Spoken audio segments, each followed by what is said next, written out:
আবার আমরা সন্দেশখালীর দিকেই নজর রাখবো। সন্দেশখালীতে শেখ শাহজাহানের ঘনিষ্ঠ এক আত্মীয়ের বাড়িতে আজ সিবিআই তল্লাশি চলে এবং সেই সঙ্গে নামানো হয় এনএসজি কমান্ডোকে এবং একাধিক যে আগ্নেয়াস্ত্র উদ্ধার হওয়ার কথা উঠে আসছে, পাশাপাশি একাধিক বোমা উদ্ধারের কথা উঠে আসছে এবং বেশ কিছু নথি পাওয়া গিয়েছে এবং এই মুহূর্তে তল্লাশি চলছেই। এনএসজি কমান্ডো দিয়ে এই তল্লাশি চালানো হচ্ছে এবং সেই সঙ্গে যে বাড়িতে তল্লাশি চলছে সেই এলাকা কিন্তু একেবারে ফাঁকা করে দেওয়া হয়েছে। এখনো পর্যন্ত সেই দুপুর থেকে এখনো পর্যন্ত কিন্তু তল্লাশি চলছে এবং যেটা জানা যাচ্ছে যে এনএসজি কমান্ডো যেমনটা দাবি যে একাধিক আগ্নেয়াস্ত্র পাওয়া গিয়েছে এবং সিবিআই আধিকারিকরাও কিন্তু সঙ্গে রয়েছে, তারাও কিন্তু এই তল্লাশি চালাচ্ছে এবং সেই সঙ্গে যে দেশি বিদেশি একাধিক পিস্তলের কথা উঠে আসছে এবং একাধিক বোমা উদ্ধারের কথাও কিন্তু উঠে আসছে। আমাদের সঙ্গে রয়েছেন আমাদের প্রতিনিধি সঞ্জিত চক্রবর্তী। সঞ্জিত, এই মুহূর্তে ওখানকার কি পরিস্থিতি রয়েছে?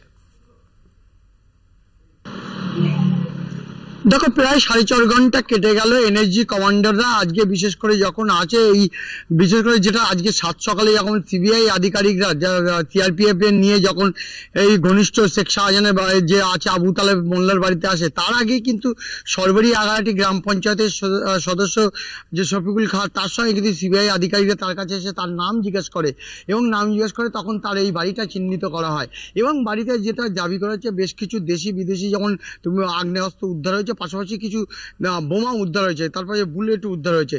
ইতিমধ্যে এখন প্রশ্ন হচ্ছে যে এনএসজি কমান্ডোকে যেভাবে নিয়ে আসা হলো খুব দ্রুত তৎপরতার সঙ্গে উড়িয়ে এনে যেভাবে সন্দেশখালীর বিশেষ করে এই মল্লিকপাড়া এলাকায় আনা হলো, তাতে মনে করা হয়েছিল বিপুল পরিমাণে কোনো বিস্ফোরক মজুত করা হয়েছে। কিন্তু প্রায় 4.5 ঘন্টা যে অত্যাধুনিক যন্ত্র অর্থাৎ রোবট, পাশাপাশি স্লিপার ডগ দিয়ে যখন তল্লাশি করার পরে অর্থাৎ রিমোট কন্ট্রোল, পাশাপাশি একটি এখানে কন্ট্রোল রুম করা হয়, সেখানে রিমোট কন্ট্রোল দিয়ে অত্যাধুনিক যন্ত্র দিয়ে যখন পরীক্ষা করা হয় অর্থাৎ যাতে প্রাণঘাতী না হয়, কোনো দুর্ঘটনা না হয় তার জন্য, কিন্তু 4.5 ঘন্টার পরে কিছু বোমা পাওয়া গেল। সেটা হচ্ছে দেশি বোমা, যেগুলো নিষ্ক্রিয় করার কাজ চলছে।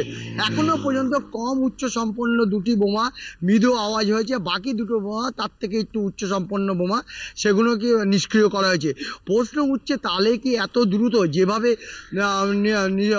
এনএসজি কমান্ডোকে নিয়ে আসা হলো, যেভাবে যে বড় ধরনের কিছু যেভাবে বলা হচ্ছিল বারবার এই তরফ থেকে অর্থাৎ সিবিআই এর তরফ থেকে, কিন্তু সেইটা দেখা গেল লাস্ট পর্যন্ত সেটা হচ্ছে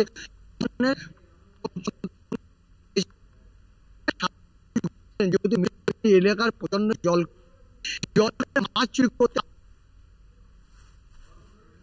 একদমই ধন্যবাদ সঞ্জিত, তোমাকে। আমাদের সঙ্গে ছিলেন আমাদের প্রতিনিধি সঞ্জিত চক্রবর্তী। আপনাদের জানিয়ে রাখি এখনো পর্যন্ত এই তল্লাশি চলছে এবং এই তল্লাশির কথা মাথায় রেখে এবং নিরাপত্তার খাতিরে কিন্তু গোটা এলাকা ফাঁকা করে দেওয়া হয়েছে। তবে এখনো পর্যন্ত এই তল্লাশি থেকে আর কি উঠে আসে সেদিকেই আমাদের নজর থাকবে।